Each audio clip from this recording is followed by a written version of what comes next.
Hi friends, എല്ലാവർക്കും നമ്മുടെ YouTube ചാനലിലേക്ക് വീണ്ടും സ്വാഗതം. ഇന്ന് ഞാൻ എത്തിയിരിക്കുന്നത് ഒരു അടിപൊളി ബ്രേക്ക്ഫാസ്റ്റ് റെസിപ്പി ആയിട്ടാണ്. ഇത് നമ്മുടെ പാലപ്പമാണ്. ഇതിൻ്റെ വീഡിയോ ഞാൻ നമ്മുടെ ചാനലിൽ ഇട്ടിട്ടുണ്ട്. ഒരുപാട് പേര് കണ്ട വീഡിയോ ആണ് കേട്ടോ. ഈസ്റ്റും സോഡാപ്പൊടിയൊന്നും ചേർക്കാതെ ഉണ്ടാക്കുന്ന പാലപ്പം. അപ്പോൾ അതും നമ്മുടെ വെജിറ്റബിൾ സ്റ്റൂ ആണ് ഇന്ന് നമ്മൾ ചെയ്തെടുക്കുന്നത്. ഒരു സിമ്പിൾ കുക്കർ വെജിറ്റബിൾ സ്റ്റൂ ആണ്. സിമ്പിളായിട്ട് ചെയ്തെടുക്കുക. ഒരുപാട് ഇൻഗ്രീഡിയൻസ് ഒന്നുമില്ല, ഒരുപാട് വെജിറ്റബിൾസ് ഒന്നുമില്ല. സിമ്പിളായിട്ട് എന്നാൽ വളരെ ടേസ്റ്റി ആയിട്ട് ചെയ്തെടുക്കാൻ പറ്റുന്ന ഒരു ഹെൽത്തി ആയിട്ടുള്ള സ്റ്റൂ ആണ്. അപ്പം നമുക്ക് കണ്ടു നോക്കാം. അതിന് വേണ്ട ഇൻഗ്രീഡിയൻസ് എന്ന് പറയുന്നത് 2 മീഡിയം സൈസ് സവാള എടുത്തിട്ടുണ്ട്. നിങ്ങളുടെ ആവശ്യത്തിനനുസരിച്ച് എടുക്കുക. ഇതിലേക്ക് ഒരു 3 പച്ചമുളക് ഞാൻ ഉപ്പുവെള്ളത്തിലാണ് ഇട്ട് വെച്ചിരിക്കുന്നത്. പിന്നെ സവാളയും നമ്മുടെ ഉരുളക്കിഴങ്ങ് 2 മീഡിയം സൈസ് ഉരുളക്കിഴങ്ങ് എടുത്ത് വെച്ചിട്ടുണ്ട്. ഇഞ്ചി പൊടിയായിട്ട് അരിഞ്ഞ് വെച്ചിട്ടുണ്ട്. ഒരു ചെറിയ ബൗള് ഗ്രീൻ പീസ് അത് കുതിർത്തത് എടുത്ത് വെച്ചിട്ടുണ്ട്. അപ്പോൾ നമ്മുടെ കുക്കർ ചൂടായി കഴിഞ്ഞു. അതിലേക്ക് 1 ടീസ്പൂൺ വെളിച്ചെണ്ണ ഒഴിച്ച്, വളരെ കുറച്ച് വെളിച്ചെണ്ണ ഒഴിച്ചാൽ മതി. അതിലേക്ക് നമുക്ക് ചോപ്പ് ചെയ്ത് വെച്ചിരിക്കുന്ന ചെറുതായിട്ട് കൊത്തി എരിഞ്ഞ ഇഞ്ചി ചേർത്ത് കൊടുത്തിട്ടുണ്ട്. ആവശ്യത്തിന് പച്ചമുളക് എരിവിനനുസരിച്ച് ചേർക്കാവുന്നതാണ്. നമ്മളിതിൽ മുളക് പൊടിയൊന്നും ആഡ് ചെയ്യുന്നില്ല. അപ്പം പച്ചമുളകിൻ്റെയും കുരുമുളക് പൊടിയുടെയും ടേസ്റ്റാണ്, അല്ലെങ്കിൽ എരിവാണ് കൂടുതലായിട്ട്. എന്നാലും പച്ചമുളകിൻ്റെ എരിവാണ് കൂടുതലായിട്ട് വേണ്ടത്. അപ്പോൾ അത് ആവശ്യത്തിന് ചേർക്കുക. അതൊന്ന് വേണ്ടി വരുമ്പോഴത്തേക്കിനും നമ്മൾ അരിഞ്ഞു വെച്ചിരിക്കുന്ന സവാള, ഒരു ചോപ്പ് സൈഡാണ് ഞാൻ അരിഞ്ഞു വെച്ചിരിക്കുന്നത്, അത് ആഡ് ചെയ്ത് കൊടുക്കാം. ഇത് ഒരുപാട് നേരം വഴറ്റേണ്ട ആവശ്യമൊന്നുമില്ല, ജസ്റ്റ് എണ്ണയിലിട്ടൊന്ന് വഴറ്റിയെടുത്താൽ മതി. അപ്പോൾ അത് ചേർത്തു. ആവശ്യത്തിന് ഉപ്പ് ചേർത്ത് കൊടുത്തിട്ടുണ്ട്. നമ്മുടെ കട്ട് ചെയ്ത് വെച്ചിരിക്കുന്ന ഉരുളക്കിഴങ്ങ് ചേർത്ത് കൊടുത്തിട്ടുണ്ട്. ക്യാരറ്റ് ചേർത്ത് കൊടുക്കാം. ക്യാരറ്റും ഒക്കെ ചേർത്ത് കൊടുക്കാവുന്നതാണ്. പക്ഷേ എൻ്റെ കയ്യിൽ ഉരുളക്കിഴങ്ങ് മാത്രമേ ഉള്ളായിരുന്നു, അതുകൊണ്ടാണ് ഉരുളക്കിഴങ്ങ് മാത്രം ചേർത്ത് കൊടുത്തത്. പക്ഷേ അടിപൊളി ടേസ്റ്റാണ്. അപ്പോൾ അതിലേക്ക് ഗ്രീൻ പീസ് ആഡ് ചെയ്ത് കൊടുത്തു. ഇനി ഇത് നെകക്ക വെള്ളം ഒഴിച്ച് കൊടുക്കാം. നെകക്ക ഒരുപാട് വെള്ളം കൂടി പോയത് കേട്ടോ, ഇതിനെ വറ്റിച്ചെടുക്കാനായിട്ട് സമയമെടുക്കും. ഇത് നെകന്ന് കിടക്കാനുള്ള വെള്ളം. ഇനി നന്നായിട്ടൊന്ന് തിളച്ച് വരുമ്പോഴത്തേക്കിനും നമ്മൾ കുക്കർ അടച്ച് വിസിൽ വരാനായിട്ട് വെയിറ്റ് ചെയ്യാം. ഇനി നമുക്ക് തേങ്ങ, ഒരു അരമുറി തേങ്ങയാണ് ഞാൻ എടുത്തിരിക്കുന്നത്. അതിലേക്ക് തിളപ്പിച്ചാറിയ വെള്ളം നമുക്ക് ഒഴിച്ച് തേങ്ങാപ്പാൽ പിഴിഞ്ഞെടുക്കാം. തിളപ്പിച്ചാറിയ വെള്ളം ചേർക്കുന്നതാണ് നല്ലത്, കാരണം നമ്മൾ 1-ാം പാൽ തിളപ്പിക്കുന്നില്ലല്ലോ.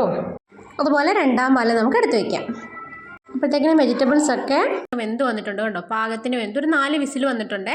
അപ്പോൾ കണ്ടോ, വെള്ളമൊക്കെ വറ്റി നല്ല പാകത്തിന് വന്നിട്ടുണ്ട്. ഇനി അതിലേക്ക് നമുക്ക് 2-ാം പാലാണ് ചേർത്ത് കൊടുത്തിരിക്കുന്നത്. ഈ 2-ാം പാൽ ചേർത്ത് തന്നെ വേവിക്കാൻ വെക്കാം, അതിൻ്റെ പ്രശ്നമൊന്നുമില്ല. പക്ഷേ വെന്തതിന് ശേഷം ചേർത്താലും മതി. ഇനി അത് ജസ്റ്റ് നന്നായിട്ടൊന്ന് തിളച്ച് വരട്ടെ. തിളച്ച് വന്നതിന് ശേഷം നന്നായിട്ട് തിള വന്നു. ഇനി നമുക്കതിലേക്ക് 1-ാം പാൽ ചേർത്ത് കൊടുക്കാം.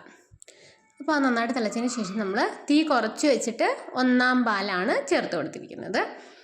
ഇനി ഇത് ഫ്ലെയിം കൂട്ടി വയ്ക്കരുത്, ചെറിയ തീയിലിരുന്ന് ജസ്റ്റ് ഒന്ന് ചൂടായാൽ മതി, തിളയ്ക്കരുത്. തിളച്ച് കഴിഞ്ഞ് കഴിഞ്ഞാൽ തേങ്ങാപ്പാൽ പിരിഞ്ഞു പോവും. ആ കറിക്ക്, ആ രുചിക്കും ആ ഒരു ടെക്സ്ചറിനൊക്കെ മാറ്റം വരും. അപ്പോൾ ജസ്റ്റ് ഒന്ന് ചൂടാക്കി എടുക്കുക, ഇളക്കി ഒന്ന് ചൂടാക്കി എടുത്താൽ മതി. അപ്പോൾ അത് നന്നായിട്ടൊന്ന് ഇളക്കി കൊടുക്കാം. തീ കൂട്ടി വയ്ക്കരുത്, നല്ല കുറുകി വരും. ജസ്റ്റ് ഒന്ന് ചൂടാകുമ്പോഴത്തേന് തന്നെ നന്നായിട്ട് ഇതൊന്ന് കുറുകി വരും. അപ്പോൾ ഇനി അതിലേക്ക് നമുക്ക് ഓഫ് ചെയ്യുന്നതിന് മുന്നേ കറിവേപ്പില ചേർത്ത് കൊടുക്കാം. ആവശ്യത്തിനനുസരിച്ച് കറിവേപ്പില ചേർത്ത് കൊടുത്തു. അതിലേക്ക് 1 ടീസ്പൂൺ വെളിച്ചെണ്ണ കൂടെ ഞാൻ ചേർത്ത് കൊടുക്കുന്നുണ്ട്. ഒരുപാടൊന്നും ചേർക്കണ്ട, കുറച്ച് 1 ടീസ്പൂൺ ചേർത്ത് കൊടുക്കാം. അതിലേക്ക് വേണ്ടുന്ന കുരുമുളക് പൊടി, ഒരു 1/2 ടീസ്പൂൺ കുരുമുളക് പൊടി ചേർത്ത് കൊടുത്തിട്ടുണ്ട്. ഒരു 1/2 ടീസ്പൂൺ പെരിഞ്ജീരകത്തിൻ്റെ പൊടിയും കൂടെ ഞാൻ ചേർത്ത് കൊടുക്കുന്നുണ്ട്. പെരിഞ്ജീരകത്തിൻ്റെ പൊടിയില്ലെങ്കിൽ ഗരം മസാല ചേർത്ത് കൊടുത്താലും മതി. അപ്പോൾ നമ്മുടെ കറി റെഡി ആയിട്ടുണ്ട് കണ്ടോ, നല്ല കുറുകി നല്ല അടിപൊളിയായിട്ട് വന്നിട്ടുണ്ട്. ഇനി നമുക്ക് പാലപ്പം ഉണ്ടാക്കിയെടുക്കാം. നമ്മുടെ ഈ പാലപ്പത്തിൻ്റെ വീഡിയോ നമ്മുടെ ചാനലിലുണ്ട്, ഈസ്റ്റും സോഡാപ്പൊടിയൊന്നും ചേർക്കാതെ ഉണ്ടാക്കുന്നത്. അതിലൊരാൾക്ക് റെഡി ആയില്ല എന്നും പറഞ്ഞൊരു കമൻറ്റ് കണ്ടിരുന്നു.